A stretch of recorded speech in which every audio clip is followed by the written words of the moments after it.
तो आप अपने स्क्रीन में देख रहे होंगे ये सेल का एक 3D इमेज है जो आप देख रहे होंगे। इसी के माध्यम से हम बताते हैं कि किस किस सेल ऑर्गेनेल्स को आज डिस्कस होगा। तो सबसे पहले जो आप ये देख रहे होंगे बीच में जो डेंस बॉडी दिख रहा है ये क्या है, न्यूक्लियस है। न्यूक्लियस है जिसे हिंदी में केंद्रक कहते हैं, ठीक है।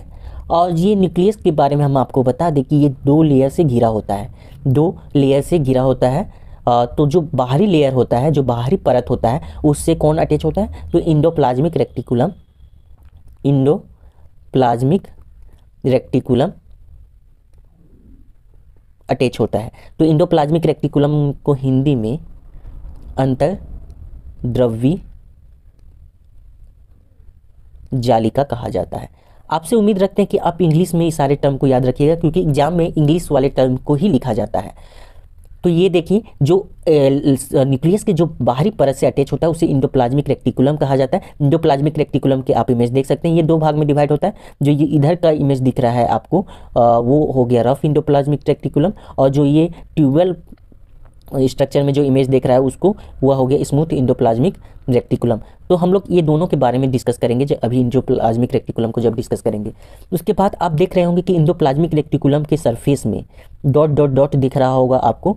डॉट डॉट डॉट जो दिख रहा है ये क्या है, तो ये है राइबोसोम है। जो ये क्या है, राइबोसोम है। ये इंडोप्लाज्मिक रेक्टिकुलम के सरफेस में चिपका होता है।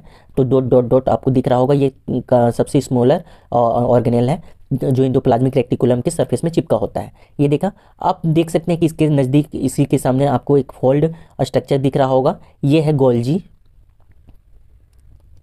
बॉडीज़, यह गोल्जी बॉडीज़। अब देखिए कि राइबोसोम को हिंदी में राइबोसोम ही कहा जाता है, गोल्जी बॉडीज़ को गोल्जी उपकरण कहा जाता है, ठीक है। आप यहाँ पे देख रहे होंगे ये है लाइसोसोम,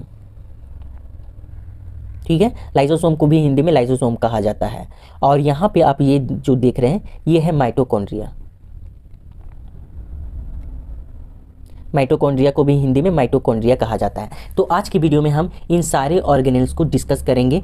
काफ़ी इंटरेस्टिंग वीडियो होने वाला है और काफ़ी मज़ा भी आएगा आपको यह सेशन। तो सबसे पहले इन सबको एक इंट्रोडक्शन दे सकते हैं, जैसे कि न्यूक्लियस। न्यूक्लियस को क्या काम होता है, इसको सारे सेल को कंट्रोल करने का काम होता है, इसीलिए इसे brain of the cell, brain of the cell यानी कि सेल का दिमाग कहा जाता है, ठीक है। जो राइबोसोम है ये प्रोटीन बनाता है, इसका मेन काम क्या है, प्रोटीन बनाने का, इसीलिए इसे प्रोटीन फैक्ट्री कहा जाता है, ठीक है। प्रोटीन फैक्ट्री किसे कहा जाता है, तो राइबोसोम को कहा जाता है। अगर गोल्जी बॉडीज़ की बात की जाए तो इसका काम है ट्रांसपोर्ट का, ट्रांसपोर्ट का काम, ट्रांसपोर्ट की देखरेख कौन करता है, तो गोल्जी बॉडीज़ करता है। अगर लाइसोसोम की बात की जाए तो इसे सुसाइडल बेग कहा जाता है।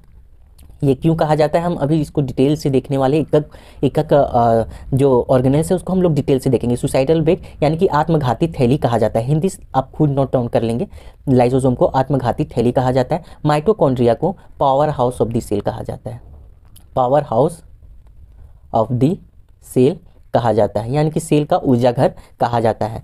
तो ये कुछ स्पेशल नाम दिए गए हैं इन ऑर्गेनेल्स को। माइटोकॉन्ड्रिया को power house of the cell यानी कि सेल का ऊर्जा घर, लाइसोसोम को सुसाइडल बेग यानी कि आत्मघाती थैली, न्यूक्लियस को ब्रेन ऑफ द सेल यानी कि सेल का दिमाग, इसे कंट्रोल रूम भी बोला जाता है। राइबोसोम को प्रोटीन फैक्ट्री कहा जाता है। गोल्जी बॉडीज़ का काम ट्रांसपोर्ट का है।